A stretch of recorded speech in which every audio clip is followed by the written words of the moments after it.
The council chamber floated in the void between stars. A massive station that had witnessed 1,000 species beg for acceptance into the Galactic Authority. Today, humanity stood before the 7 council members, hoping their petition would succeed where so many others had failed. Ambassador Kim Ji-woo kept her face calm as Council Speaker Vrath examined the datapad containing Earth's application. The tall, blue-skinned Methodian barely glanced at the information before setting it aside. "Your species is young," Vrath said, his translator converting his words into a dozen languages simultaneously. "You have only just developed faster than light travel. Your technology is primitive." We may be young," Kim replied, "but we're eager to learn. We believe we can contribute to the authority's prosperity." Council member Thex laughed, a sound like grinding metal. The insectoid leaned forward in his seat. "Contribute? Your species still uses kinetic weapons, railguns and missiles, chemical propellants. We mastered energy weapons 3,000 years ago. Our weapons are effective," Kim said carefully. "Effective against what? Asteroids?" Another council member joined the mockery. "Your application states that 70% of your military forces use projectile weapons. That alone disqualifies you from membership. The authority requires a certain level of technological sophistication." Kim felt her jaw tighten, but she maintained her diplomatic composure. Behind her, Captain Ryu Sang-ho and his security detail stood at attention, their hands near their weapons, out of habit rather than threat. Those weapons were railguns, of course, compact models designed for shipboard combat. "Perhaps," Vrath continued, "you should return to your system and develop proper technology. Come back in a century or two, when you've abandoned these quaint projectile launchers." The other council members murmured agreement. Kim opened her mouth to respond when alarms suddenly screamed throughout the station. "Pirate fleet detected." A technician's voice cut through the chamber. 15 ships, heavy cruiser class. They're attacking the station." The council chamber's view screens activated, showing the approaching vessels. They were ugly ships, covered in weapons and armor plating, likely stolen from a dozen different species. "Impossible," Vrath snarled. "This station has the most advanced shields in the galaxy. They can't possibly." The station shook as the first energy weapons struck. The shields held, absorbing the attacks in brilliant flashes of light. The pirates had made a terrible mistake, attacking a Galactic Authority station, or so everyone thought. "Shields at 85%, the technician reported. "They're using concentrated plasma beams. Our shields are designed to deflect this type of attack." More ships appeared on the screens. The pirates had brought reinforcements. 30 vessels now surrounded the station, pouring fire into the shields from every direction. "Where are our defense platforms?" Thex demanded. "The pirates disabled them first. Electromagnetic pulse weapons. The platforms are rebooting. But it will take 3 minutes." 3 minutes was an eternity in combat. The council members watched with growing concern as their shield strength slowly decreased. 70%. 65%. The station's own weapons returned fire, but the pirates were using hit-and-run tactics, never staying in one place long enough for the automated systems to target them effectively.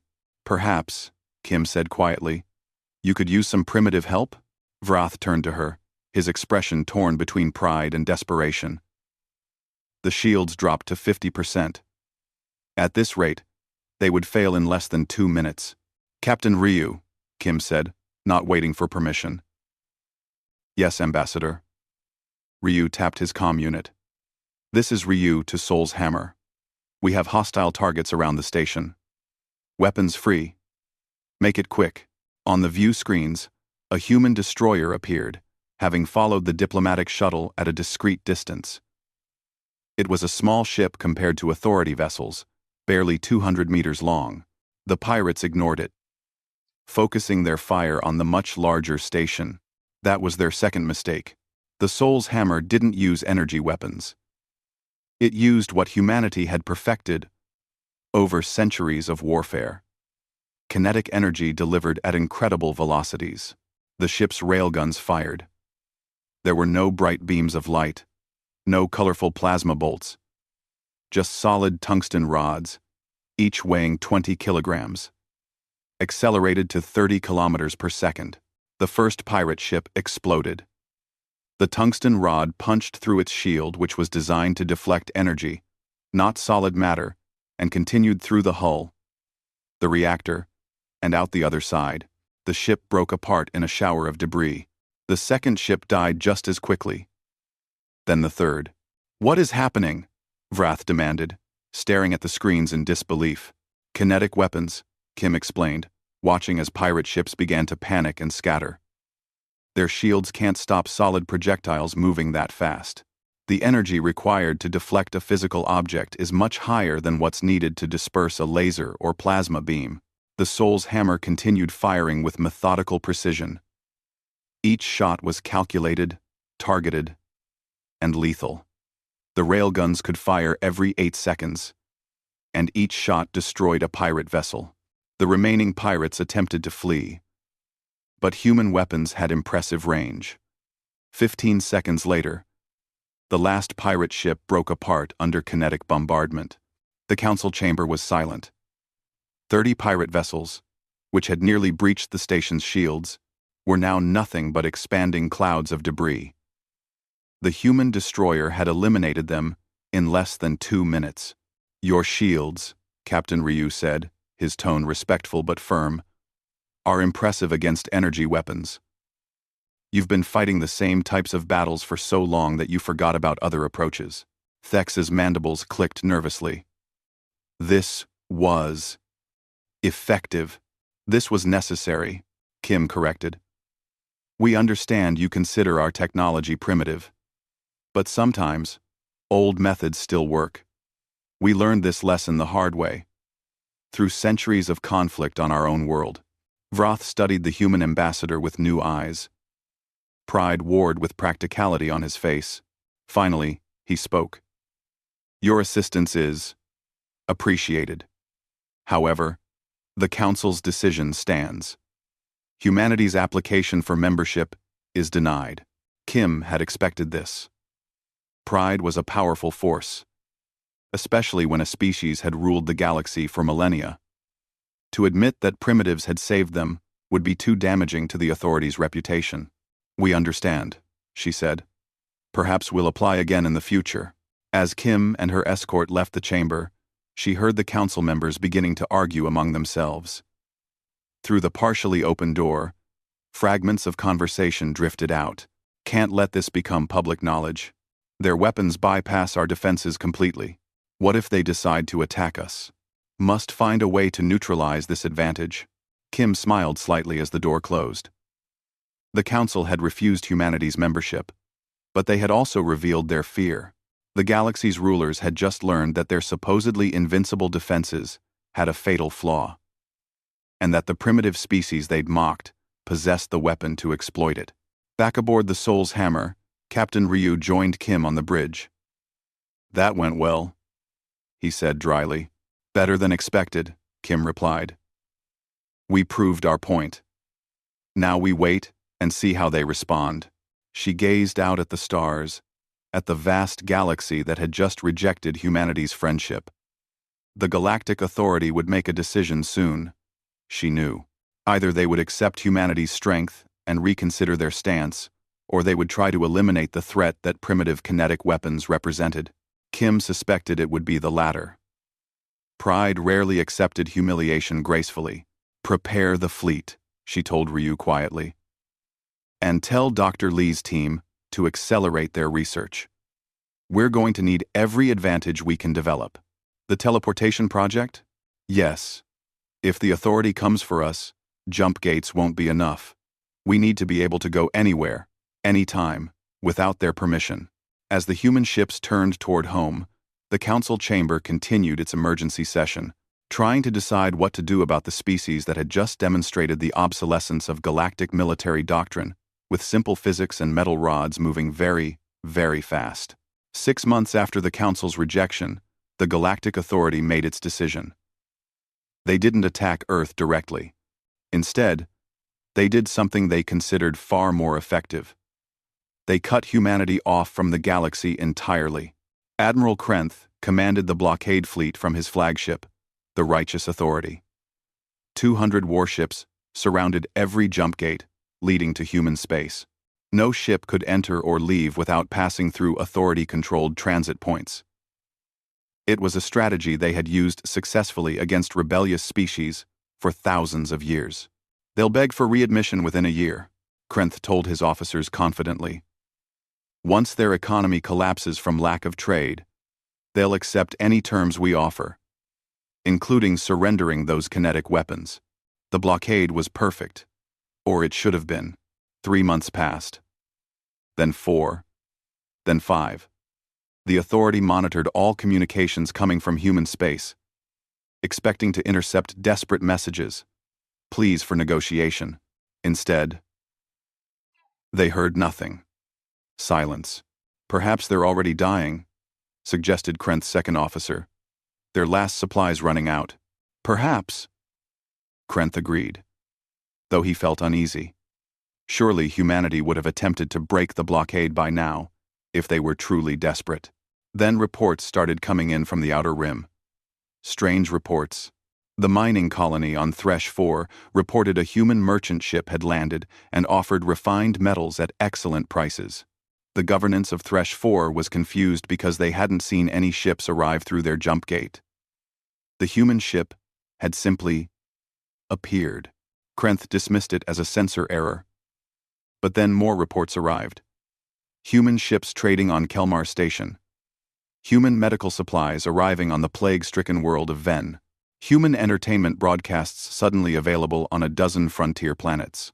None of these ships had used jump gates. Impossible, Krenth said, staring at the data. There are only 2 ways to travel faster than light. Jump gates or the natural wormholes. And the wormholes are too unstable for reliable travel. His communications officer looked nervous. Admiral, we're receiving a message. It's from Ambassador Kim of Earth. Put it on screen.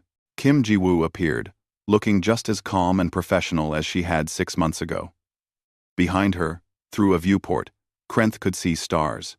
She was on a ship somewhere. Admiral Krenth, Kim said pleasantly. I hope your blockade duty isn't too boring. I wanted to inform you that humanity appreciates your concern for our development. The isolation has given us time to focus on research, without distractions. How are your ships bypassing our blockade? Krenth demanded. Kim smiled. Bypassing suggests we're going around your jump gates. We're not. We're simply not using jump gates at all. That's impossible. You said our railguns were primitive and impossible too, Kim reminded him. Admiral, humanity has developed quantum teleportation for spacecraft. We can send ships instantly to any point in known space without needing your jump gates. The technology is now operational across our entire merchant fleet. The words seemed to echo in the sudden silence of the bridge. Krenth felt cold, despite the comfortable temperature. Jump gates were the Authority's ultimate control mechanism. Every species, every colony, every trade route depended on the gates. The Authority taxed their use, monitored all traffic, and could cut off any system at will. If humanity could travel without gates, then they were free of Authority control entirely. You're lying, Krenth said, but his voice lacked conviction. Am I? Check with your own colonies. We've traded with 47 worlds in the past month. All frontier worlds that the Authority neglects. We're offering fair prices, advanced technology, and no transit taxes, unlike your jump gate tolls, which take 30% of all trade goods. She leaned forward slightly. Admiral, we're not your enemy. We never wanted to be. But since you've cut us off from your civilization, we're building relationships with the rest of the galaxy. The parts you've ignored or exploited. The transmission ended. Krenth stood frozen, his mind racing through the implications. If this was true, if humanity really could teleport ships, then the entire foundation of authority power was at risk. Contact the Council immediately, he ordered. But the Council already knew. Reports were flooding in from across the galaxy, human ships appearing without warning, trade agreements being signed with frontier worlds, and most damaging of all, species asking questions about why they needed to pay authority transit fees when humans could travel for free. Dr. Lee Salmon never expected to change the galaxy. She had been a quantum physicist studying particle entanglement when humanity's government had approached her with an urgent question. Could quantum teleportation work on a macro scale? The theory said no. The energy requirements were absurd. The calculations were impossible, but Lee had worked on it anyway, driven by the knowledge that humanity's survival might depend on breaking what everyone thought were the laws of physics. She had succeeded 3 months ago. The first test had teleported a ship 10,000 kilometers, then 100,000, then across the solar system. Now, human vessels could appear anywhere in the galaxy, with only a few hours of calculation for the quantum coordinates. Lee stood in her laboratory on Earth, watching news feeds from across the galaxy. The authorities' economy was collapsing. Worlds that had chafed under jump gate taxes for centuries were celebrating their newfound freedom. Human merchant ships were being greeted as liberators on planets that had been isolated by the authorities' high transit fees. "You look troubled," said her assistant, Park Min-ho. "I am," Lee admitted. "We built this to survive the authorities' blockade. But we're destroying their entire economic system. They tried to starve us out," Minho pointed out. "This is just consequences." "Oh, I know. But consequences can escalate. The authority won't accept this." Peacefully, she was right to worry. In the council chamber, the 7 members were meeting in emergency session. Their holographic projections surrounded the central platform, each figure radiating anger and fear. "The humans have made themselves our enemies," Thex declared. "They're undermining our authority across the galaxy. They're trading," Council member Jorah countered. The aquatic being's translator made her voice sound weary. "That's not an act of war. Anyway, Crashant, it is when they're destroying our economy. Jumpgate revenues have dropped by 40% in 3 weeks.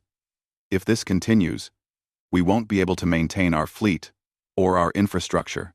Vrath, the council speaker, remained silent as the others argued. He was thinking about the pirate attack 6 months ago, about how easily human kinetic weapons had penetrated defenses the authority considered impenetrable, about how humanity seemed to approach problems from completely different angles than every other species in the galaxy. "We cannot allow this technology to spread," Thex continued. "If other species develop teleportation, the authority becomes irrelevant." Then what do you suggest?" Jorah asked. "We cannot blockade a species that doesn't need jump gates. We destroy them," Thex said flatly. "While they're still contained in one system. We send the fleet to Earth and eliminate this threat permanently." "That would be genocide," Jorah protested. "That would be survival. The authority has maintained peace for 5,000 years.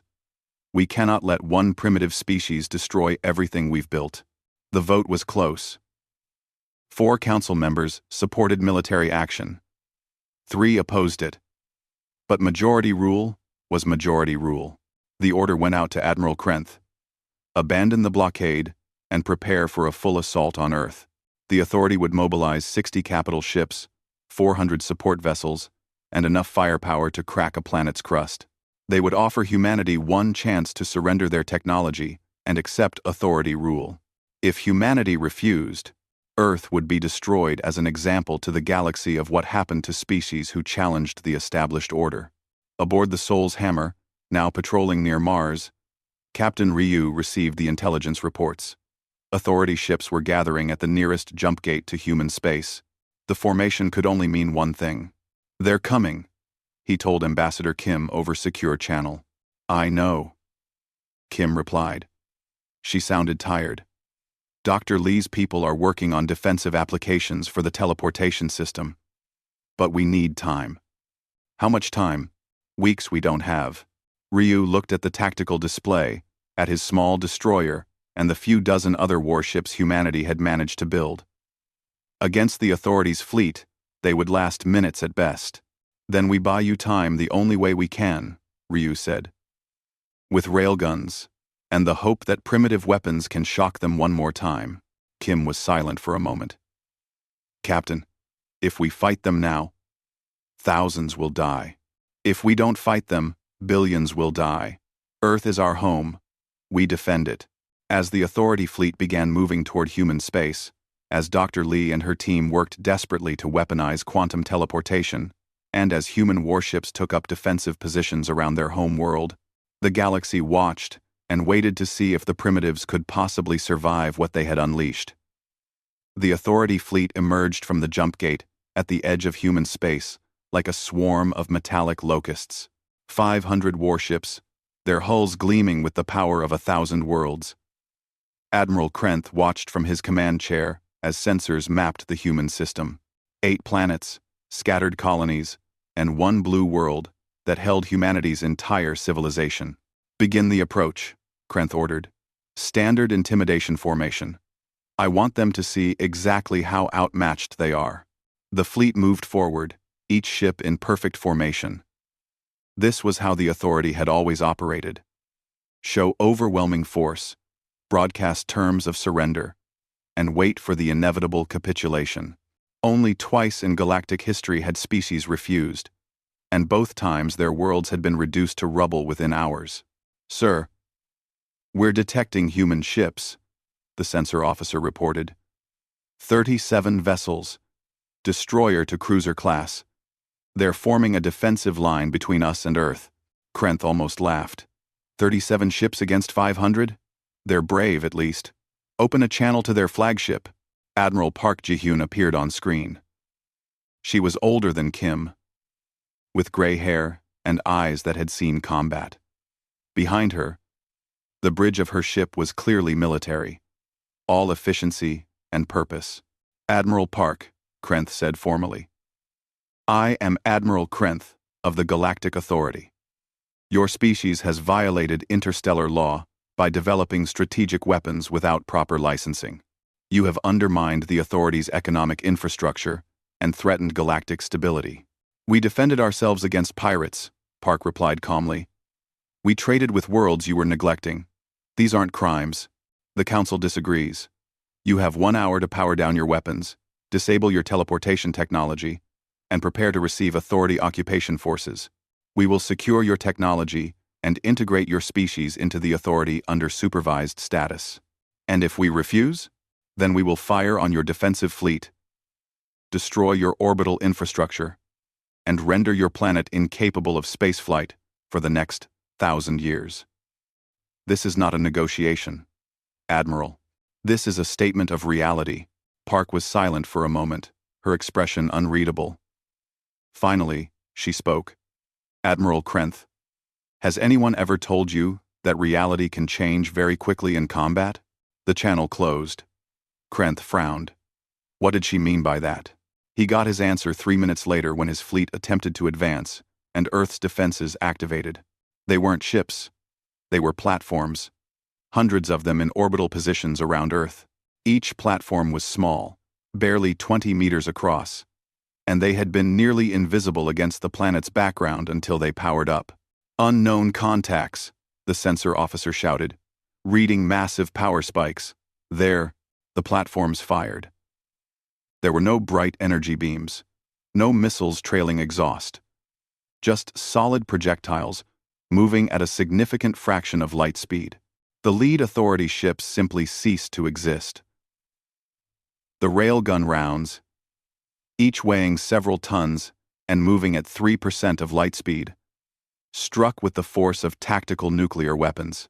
The Authority shields, designed to deflect energy, might as well not have existed. The projectiles punched through shields, through hulls, through reactors, and continued on into space, still moving fast enough to be lethal. Evasive maneuvers! Krenth screamed, but the platforms were already tracking, firing again, and again. Each shot was precisely calculated, targeted, and devastating. The Authority fleet scattered, their perfect formation breaking as ships desperately tried to avoid the kinetic bombardment. But the platforms surrounded Earth in a complete sphere. There was no safe direction. In 15 minutes, 60 capital ships were destroyed or crippled. 400 remained, but their confidence had evaporated. They had never faced weapons like this. Energy weapons could be dodged or absorbed. Missiles could be shot down. But solid projectiles moving at relativistic speeds? They arrived almost instantly after firing, giving no time to react. All ships, return fire, Krenth ordered. Target those platforms. The Authority fleet unleashed its weapons.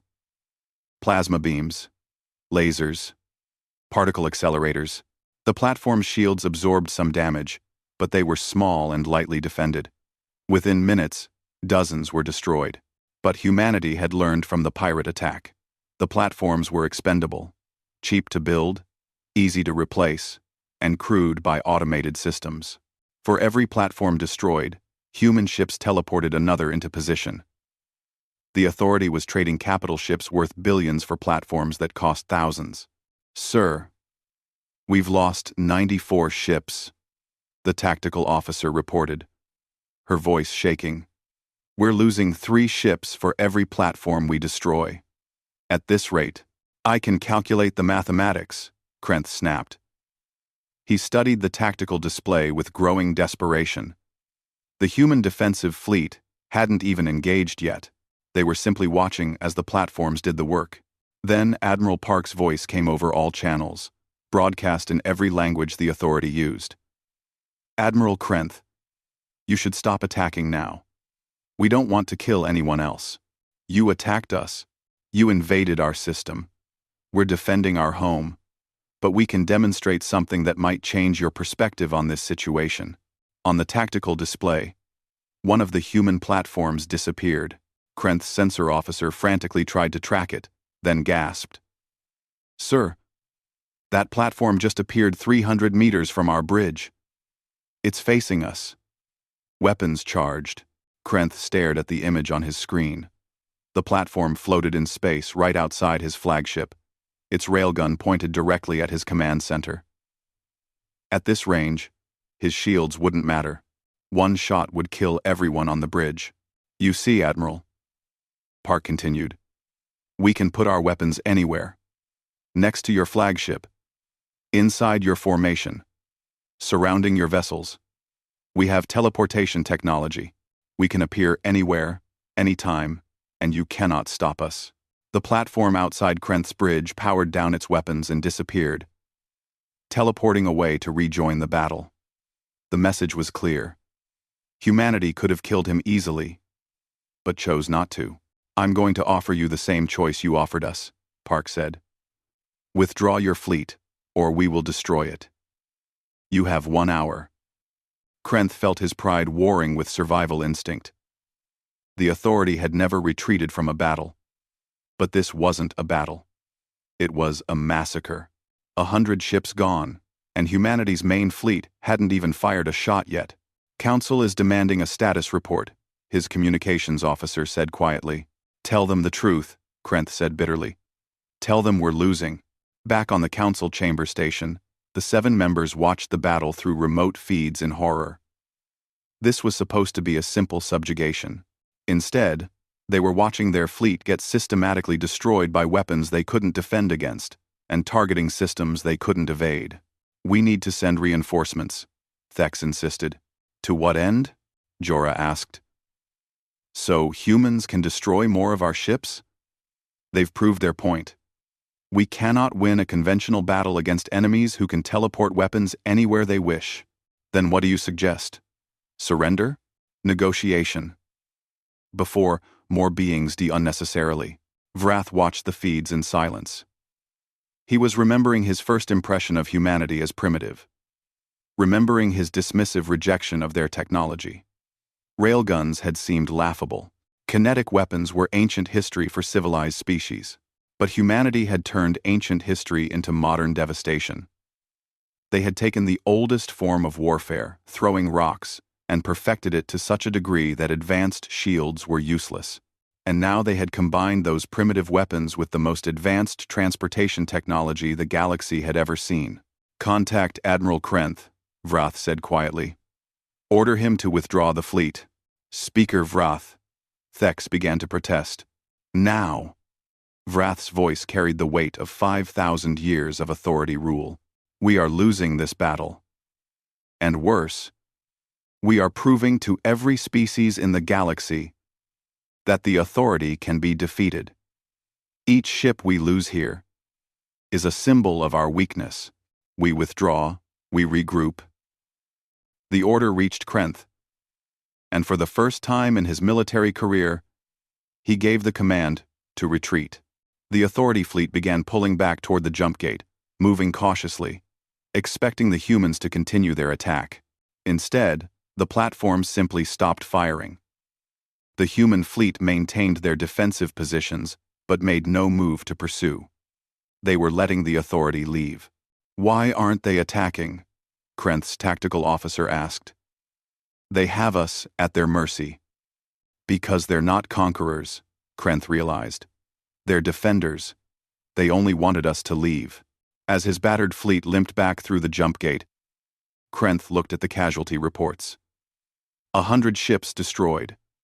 15,000 beings dead. All because the authority had assumed that primitive species couldn't possibly threaten them. But the worst news arrived 3 days later, when intelligence reports started coming in from across the galaxy. The battle had been monitored by dozens of species. Word was spreading. The authority, the organization that had ruled through military superiority for 5 millennia, had been defeated by a species using old-fashioned kinetic weapons and new-fashioned teleportation. Rebellions began on Outer Rim worlds. Trade agreements were cancelled. Species started demanding renegotiation of treaties. The authority's power, built on the perception of invincibility, was crumbling. And in the council chamber, Thex made a desperate proposal. "We mobilize everything. Every ship, every weapon, every resource. 3,000 warships. We go to Earth, and we don't stop until humanity is erased." The council, desperate and frightened, voted yes. They would bet everything on one final assault. One overwhelming attack that would destroy humanity before their technology could spread further. It was the worst decision they would ever make. 3,000 warships was every vessel the Galactic Authority could muster. Ships pulled from patrol routes across the galaxy, from defense fleets protecting core worlds, from reserve formations held in storage for centuries. It was the largest military force assembled in 2,000 years. Enough firepower to sterilize a dozen planets. Admiral Krenth no longer commanded. He had been reassigned to a desk position after his defeat. The new commander was Admiral Toresh, a ruthless strategist from the authority's most militant faction. Toresh had studied the previous battle and developed a new approach. "We don't give them time to coordinate," he explained to his fleet commanders. "We jump in, spread out immediately to minimize losses from those platforms, and we fire everything simultaneously at Earth itself. Destroy the planet before they can respond.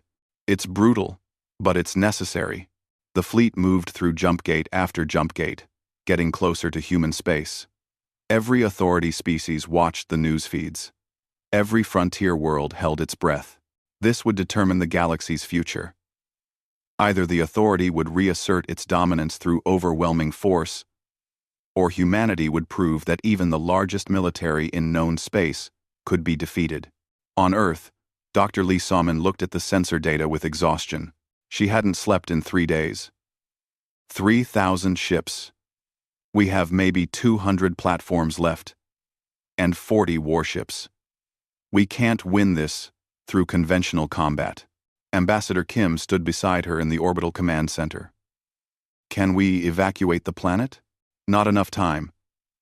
We could maybe save a few million people, but there are 10 billion on Earth." Lee looked at the quantum calculations on her screens. "But I might have another option. It's dangerous, possibly insane. Tell me, Teleportation works by establishing quantum entanglement between 2 points, then swapping the matter at those locations. We've been using it to move ships. But theoretically, we could scale it up. Much further. To stars, Kim understood immediately. You want to teleport bombs into their ships? No, something worse. I want to show them we could, but choose not to. She explained her plan. Kim listened, her expression growing more troubled with each detail. When Lee finished, Kim was silent for a long moment. That's not a weapon, Kim said finally. That's a threat of mutual annihilation. Yes. The same thing that almost destroyed us during the Cold War centuries ago. We learned then that some weapons are too terrible to use. But just terrible enough to prevent war. You think they'll understand that? They'd better. Because if they don't, this becomes genocide on a galactic scale.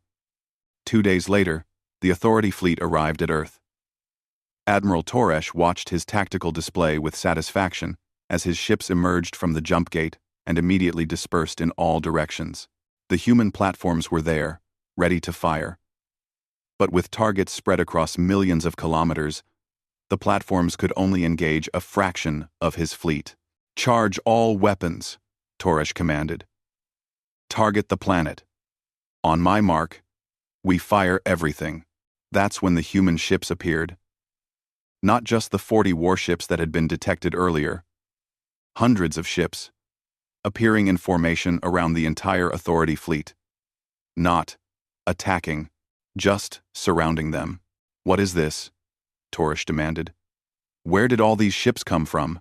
Sir, scanning shows those aren't all warships. Many are civilian vessels, transport ships, cargo haulers, even a few passenger liners. They're teleporting in from across human space. Then they're making themselves targets. Begin firing sequence. Admiral, his communications officer's voice was shaking. We're receiving a transmission. It's broadcast to every ship in our fleet, every language, every channel. I can't block it. Ambassador Kim Ji-woo appeared on every screen in the Authority fleet. She was still calm, still professional, but there was a weight to her expression now. Admiral Toresh, Council members, beings of the Galactic Authority, I am Ambassador Kim of Earth. You have come to destroy our world with 3,000 warships. We could fight you. We could make you pay dearly for every kilometer you advance. But that would only result in death on both sides. Kim paused, letting her words sink in. Instead, we want to show you something. Something we hope will end this war before it truly begins. On Toresh's tactical display, one of the human civilian ships disappeared. His sensor officer frantically scanned for it. Sir, I've found it. The ship is. It's inside the corona of this system's star. Images appeared on the broadcast. The human ship, surrounded by the roiling plasma of the sun's outer atmosphere. The heat should have vaporized it instantly, but the ship was protected by shields operating at maximum power. We can teleport objects anywhere, Kim explained, including into stars. The energy requirements are immense, but we can do it. And not just ships. We can teleport bombs, asteroids, anything. The human ship disappeared from the sun and reappeared in formation, scorched but intact. We could teleport fusion weapons into the centers of your capital ships right now. We could bypass your shields entirely and destroy your fleet in seconds. Kim's voice was steady. But we could also do something far worse. We could teleport asteroids into the cores of inhabited planets, into the Authority's homeworlds. We could, if we chose to, destroy every major population center in the galaxy in less than an hour. The silence across the fleet was absolute. Every commander, every crew member, was imagining their home world suddenly experiencing an extinction-level impact without warning. But we won't, Kim continued. Because we're not monsters. We're not conquerors. We're beings who learned a hard lesson in our own history. We call it mutually assured destruction. We discovered nuclear weapons and spent decades pointing them at each other, ready to destroy our own world rather than let our enemies win. We came very close to using them. Very close to ending ourselves. She leaned forward.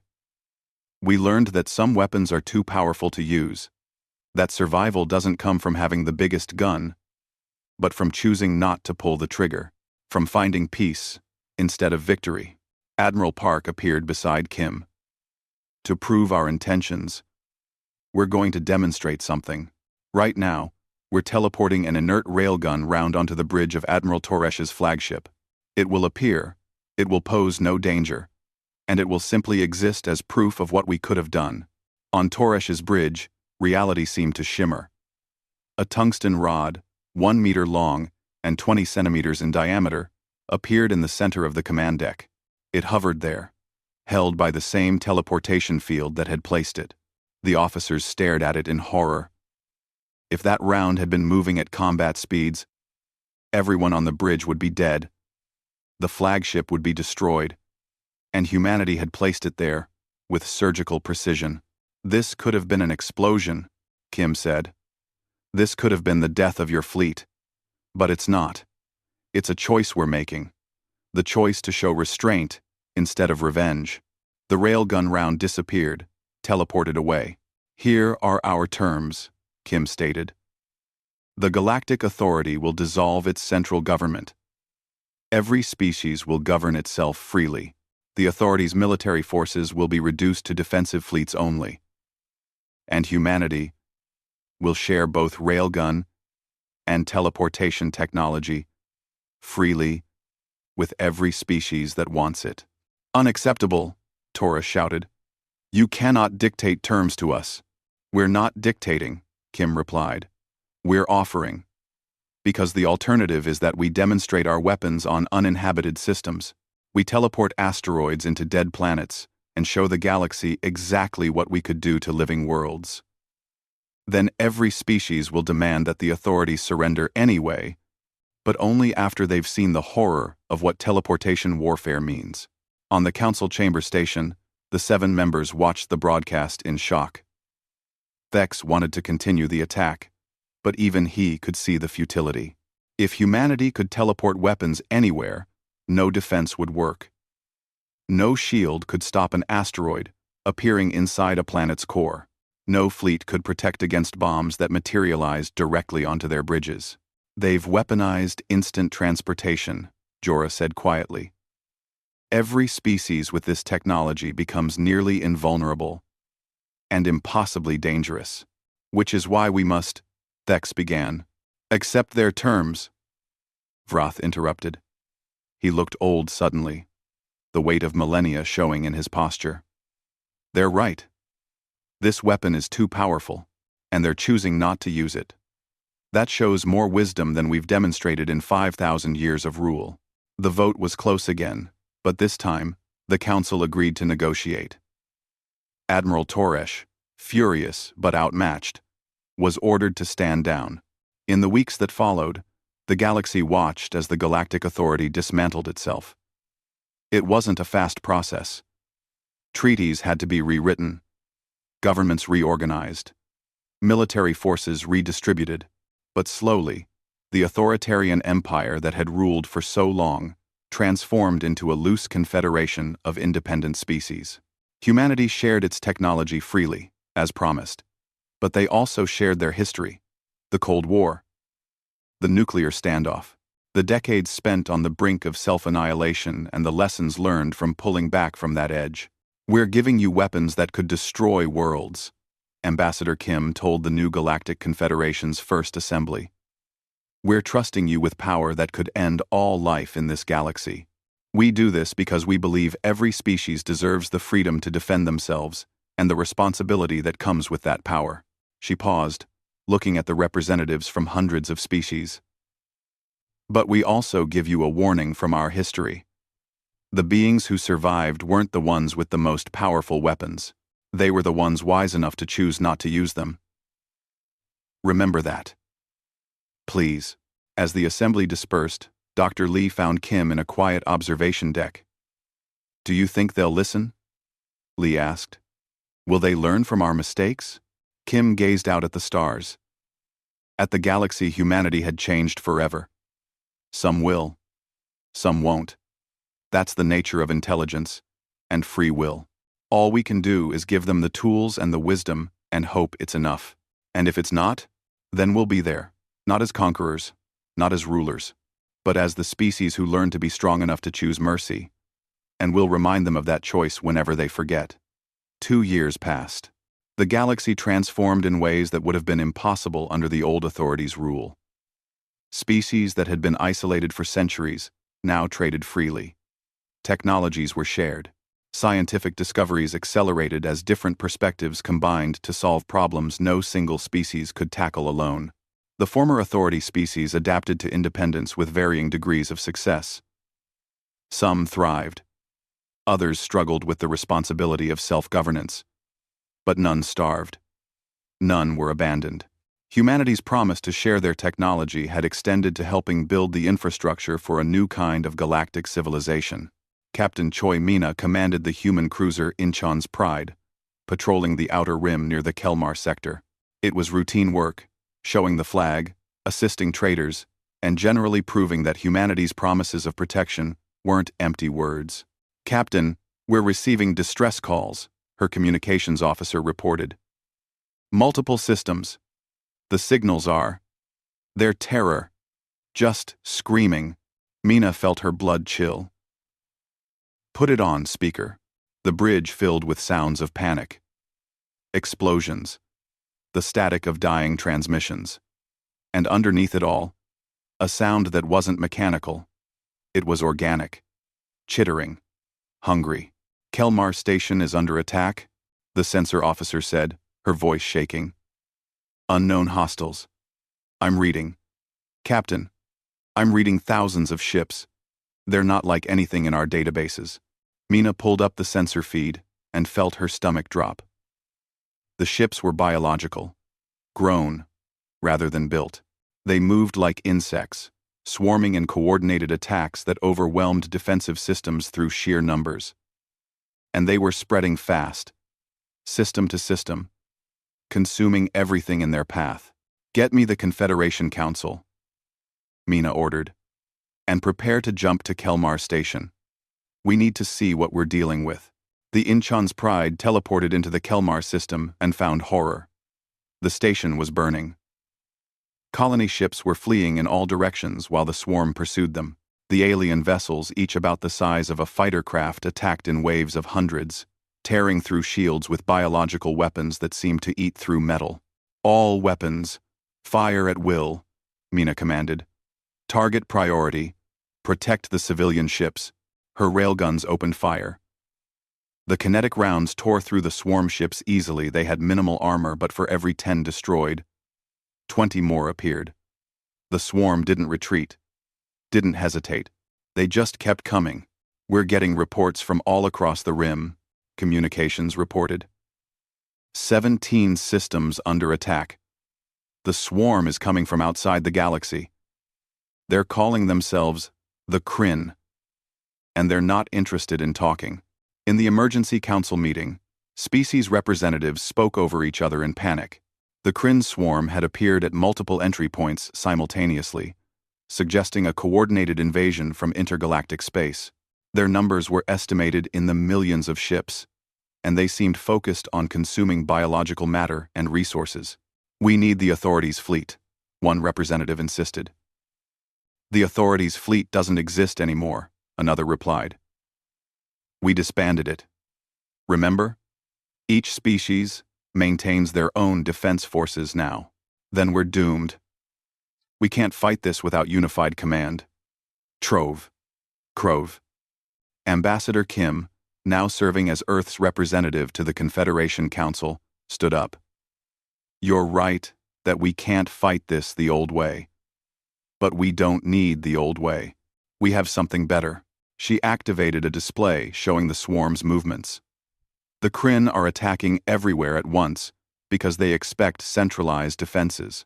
They expect us to pull forces from across the galaxy to create a defensive line." That's how the old authority would have responded, and it would have failed because we'd always be too slow, always reacting to their attacks. "What do you suggest?" the Methodian representative asked.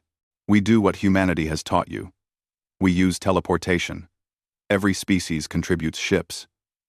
But instead of forming one big fleet, we create rapid response teams. Small, fast, powerful groups that can appear anywhere in seconds. We don't defend specific points. We defend everywhere, simultaneously. Captain Choi Mina found herself leading one of these teams. 20 ships from 6 different species, each equipped with humanity's teleportation drives and whatever weapons their species specialized in.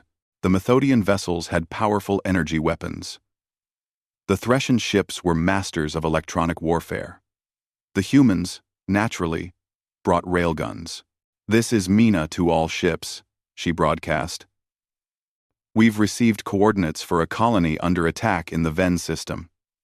We teleport in. We engage the swarm.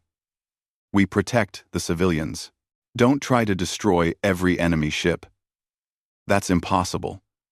Focus on protecting the evacuation. Questions? What if we're outnumbered? A Threshen captain asked. We will be outnumbered. We're always outnumbered against the Kryn.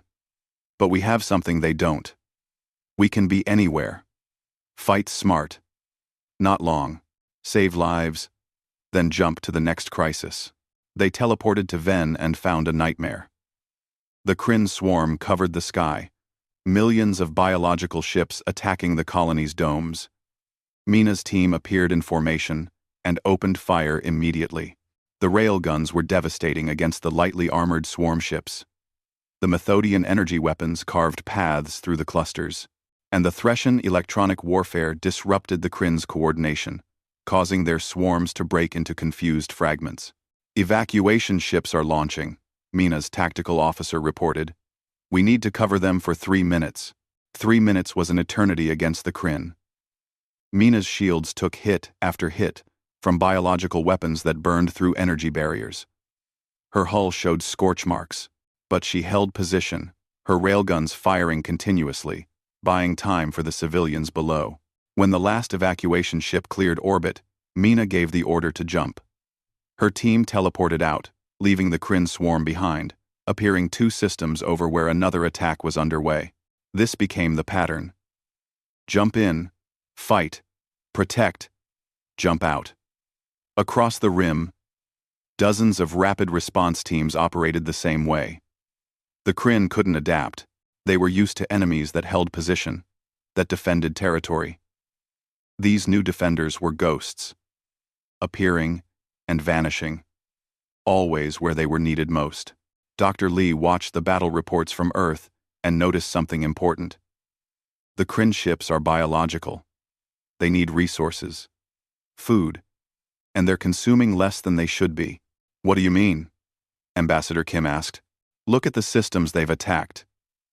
Resource-poor worlds, mostly. They're starving. This isn't an invasion fleet. It's a refugee swarm. Something drove them from their home galaxy. And they're desperate. That doesn't make them less dangerous. No. But it means we might be able to negotiate.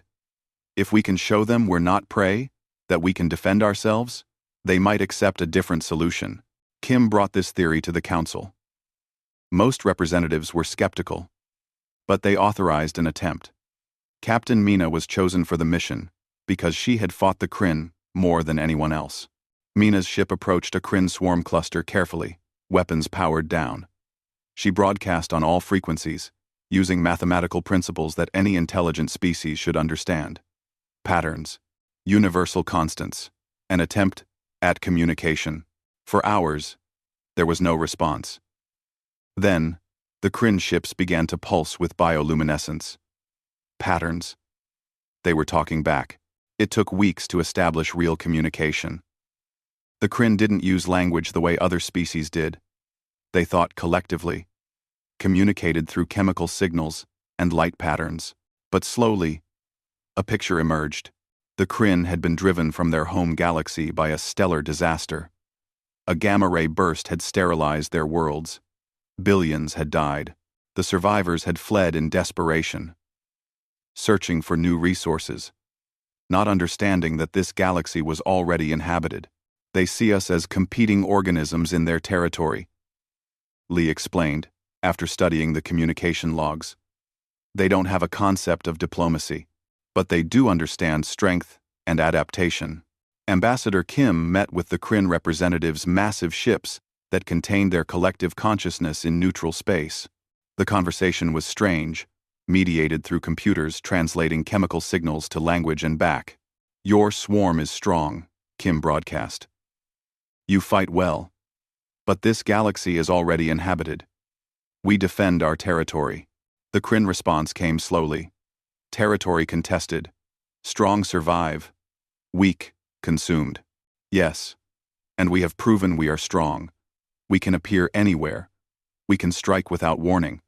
We cannot be defeated by numbers. So consuming us is impossible." Long pause. Then, stalemate recognized. What alternative exists? Partnership. This galaxy has empty systems. Dead worlds that can be colonized. We help you settle these worlds. You help us defend against other threats. Strong survive together. Weak are those who fight alone. The concept was foreign to the Kryn. But they understood symbiosis. They had seen it in their home galaxy. Slowly, they accepted the premise. The settlement took months. The Kryn were directed to systems that no species had claimed. Resource-rich worlds in regions previously considered too dangerous or remote. Human engineers, working with other species, helped establish the infrastructure the Kryn needed. In return, the Kryn became part of the Galactic Defense Network. Their ships were fast, numerous, and fearless. When combined with the technology and strategy of other species, they became a powerful protective force. Captain Mina stood on her bridge 1 year after first encountering the Kryn, watching as combined fleet exercises took place. Human ships teleporting in coordination with Kryn swarms. Methodian energy weapons supporting Threshan electronic warfare. Species that had been enemies or strangers, now working together. "It's strange," her first officer said. "We fought them so hard. And now, we're allies. That's what humanity teaches best," Mina replied. "We fought the Authority too. Now we work with their species as equals. We didn't win by destroying our enemies. We won by showing them a better way to exist." On Earth, Ambassador Kim gave a speech to the Confederation Council, reflecting on the 2 years since the Authority's dissolution. "When we first came to the galaxy, we were rejected as primitive. Our weapons were laughed at. Our technology dismissed. But we didn't conquer the galaxy. We didn't force anyone to accept us. We simply proved that old methods, combined with new thinking, could be powerful." She gestured to the assembled representatives. "Humanity's greatest weapon was never our railguns, though they're effective. It wasn't our teleportation technology, though it changed warfare forever. Our greatest weapon was always the choice to use power for protection rather than conquest. The old Authority ruled through fear. They maintained peace by threatening war. But we've built something different. A civilization where species defend each other not because they're forced to, but because they choose to. Where technology is shared freely because lifting others up makes everyone stronger." Kim smiled. "We're not perfect. We still argue. We still have conflicts. But we solve them together, as equals. And when threats emerge like the Kryn, we meet them not with one empire's might, but with the combined strength of free peoples working together." She looked out at the galaxy displayed on the council chamber's screens. "Humanity came to the stars not to rule, but to find our place among you. We've found it. Not as conquerors, not as victims, but as guardians who learned that the strongest civilization isn't the one that dominates others, but the one strong enough to choose mercy over vengeance, cooperation over control." Number 5. We erase the Galactic Authority not with our weapons, but with our choice not to use them as they would have. We showed the galaxy that being powerful means having the wisdom to know when not to fight, and the courage to protect those who cannot protect themselves. That's what humanity offers. Not dominance, not submission, but partnership. And the promise that as long as we have the strength to defend what matters, We will choose to defend all of you." The council chamber was silent for a moment. Then, one by one, representatives from dozens of species rose in acknowledgement, not in submission, not in worship, but in recognition of equals who had proven themselves worthy not through conquest, but through character. Captain Mina, watching the broadcast from her ship, smiled. Humanity had come a long way from being rejected at the council chamber. They had earned their place among the stars not by forcing others to accept them, but by showing that acceptance was mutual, that respect was earned through action, and that the strongest shield was choosing to protect rather than destroy. The galaxy had learned what humanity had always known: that survival wasn't about having the biggest weapons, but about being wise enough to use them only when necessary and brave enough to offer peace instead of victory when the fighting was done.